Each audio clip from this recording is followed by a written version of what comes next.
রেলগাড়ির কামরায় হঠাৎ দেখা, ভাবিনি সম্ভব হবে কোনো দিন। আগে ওকে বারবার দেখেছি, লাল রঙের শাড়িতে ডালিম ফুলের মতো রাঙা।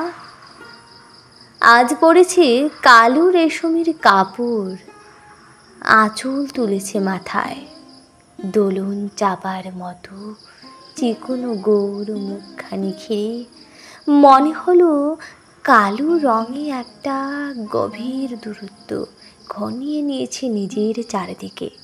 যে দূরত্ব সর্ষে ক্ষেতের শেষ সীমানায় শাল বনের নীলাঞ্জনে।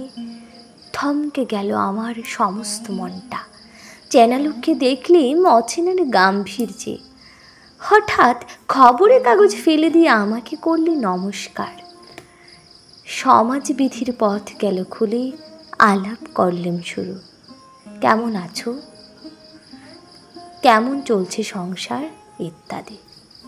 সে রইল জানালার বাইরের দিকে চেয়ে, যেন কাছের দিনের ছোঁয়াছো পার হওয়া চাহনিতে দিলে অত্যন্ত ছোট দুটো একটা জবাব, কোনোটা বা দিলেই না, বুঝিয়ে দিলে হাতের অস্থিরতায়।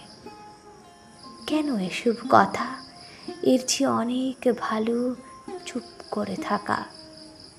আমি ছিলাম অন্য বেঞ্চিতে ওর সাথীদের সঙ্গে। একসময় আঙুল নেড়ে জানালির কাছে আসতে মনে হলো কম সাহস নয়। বসলুম ওর এক বেঞ্চিতে। গাড়ির আওয়াজে বললে মৃদুস্বরে, কিছু মনে করো না, সময় কোথা সময় নষ্ট করবার। আমাকে নামতে হবে পরের স্টেশনে, দূরেই যাবে তুমি, দেখা হবে না আর কোনো দিনই।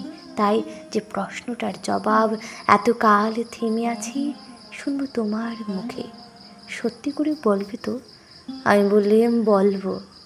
বাইরের আকাশের দিকে তাকিয়ে শুধুলো, আমাদের গেছে যেদিন একেবারেই কি গেছে, কিছুই কি নেই বাকি। একটুকু রইলেন চুপ করে, তারপর বললেন, রাতের সব তারাই আছে দিনের আলোর গভীরে। খটকা লাগলো, কি জানি বানিয়ে বললাম নাকি।